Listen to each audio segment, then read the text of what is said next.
Hello, and what? I seem to have forgotten something. A bit of assistance here, please.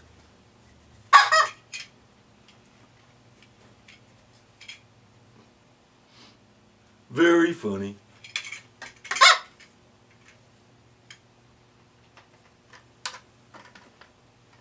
Thank you. Hello, and welcome back to Classic Song Reviews. I am the man, or the middle-aged nerd if you simply must.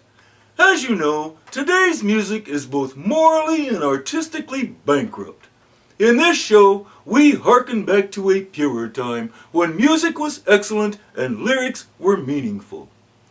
Our song today was a hit for Gary Puckett and the Union Gap, reaching number 9 on the charts in 1968. The band had several hit songs, although they never reached number 1 in the United States. They often used the visual gimmick of dressing up in quasi-Civil War uniforms, apparently playing on their name Union Gap. They did this despite the fact that their name had nothing whatsoever to do with the Civil War. However, they often abandoned this artifice when performing live and chose rather to focus on the purity and depth of Mr. Puckett's voice and let the music stand on its own merits. Such is the case with our song today. The subject of our investigation today is a very tender song filled with emotion and turmoil. Without any further ado, let us examine This Girl Is a Woman Now.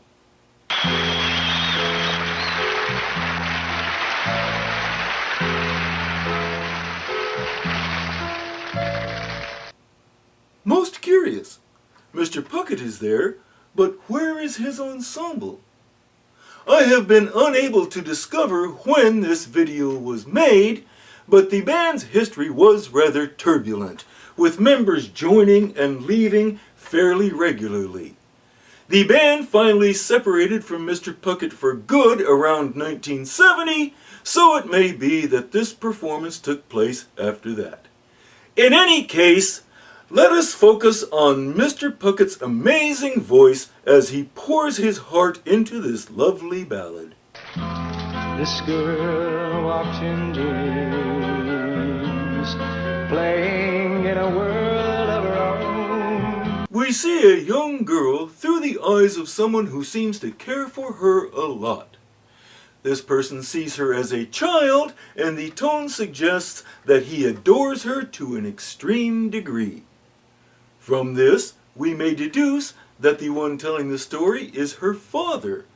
He is the one most likely to be watching his daughter develop through childhood and beyond.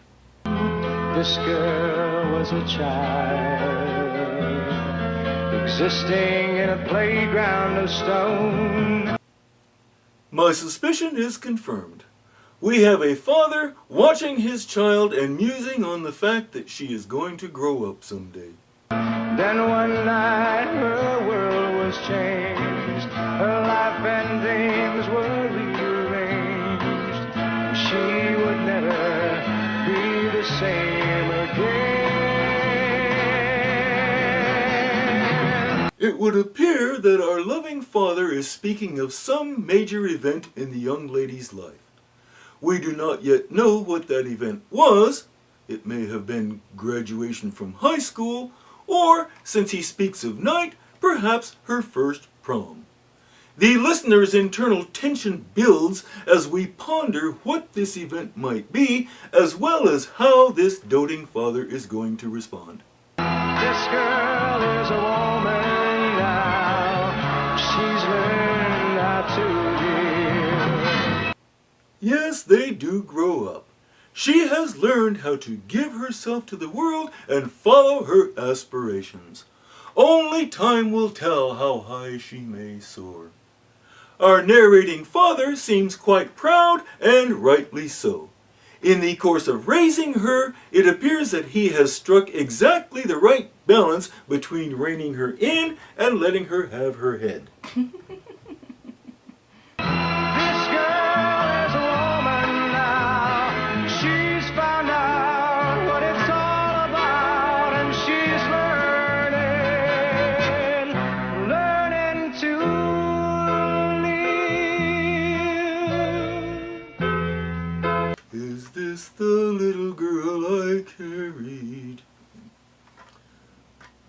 I have no children, but these tender words help me sympathize with those who do.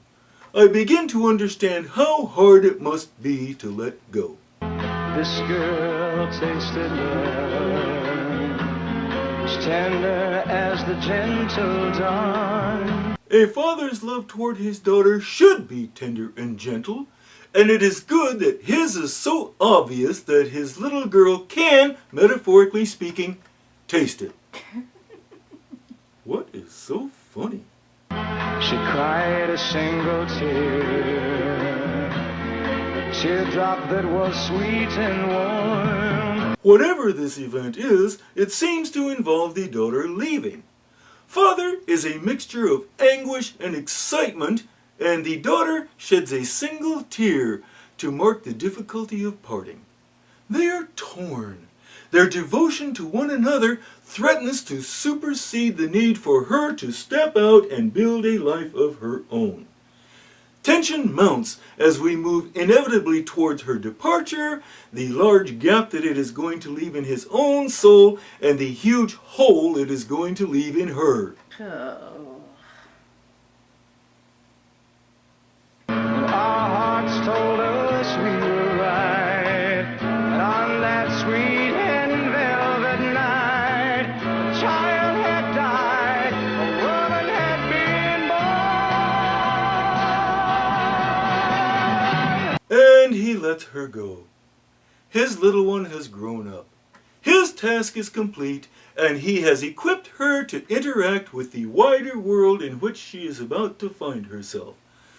Through his tender care, guidance, and whatever ultimate expression of his love he speaks of here, he releases her to go lead her own life, armed with the knowledge that nothing will ever alter his devotion to her, and the knowledge that, come what may, she is a worthwhile individual who will always be loved. This girl is a woman now. The rest of the song repeats the chorus, and oddly, the song has no instrumental break.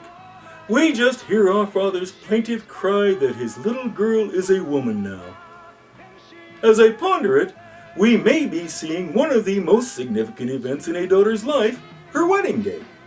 She has tasted the love of her father, and this has helped her prepare to give her love and devotion to a man who will love and care for her for the rest of her days. We understand Dad's internal struggle to hold on to his baby who is no longer a baby, set against the need to let her stretch her own wings and be joined to the man who will be her life partner. Beautiful.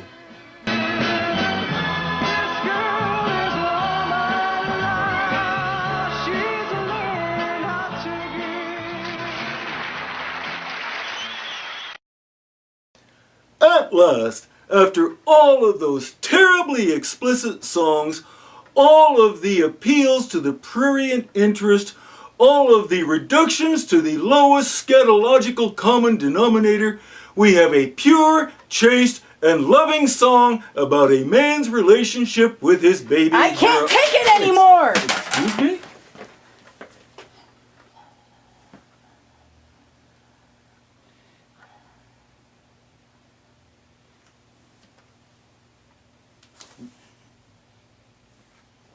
Would you hold this, please? And this.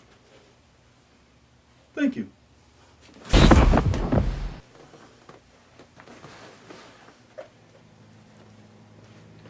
Well, someone had to tell him.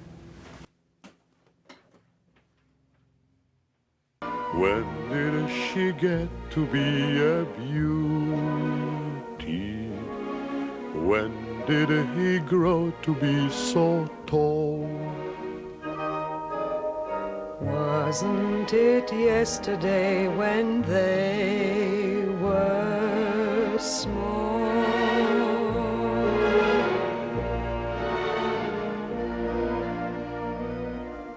Sunrise, sunset, sunrise, sunset.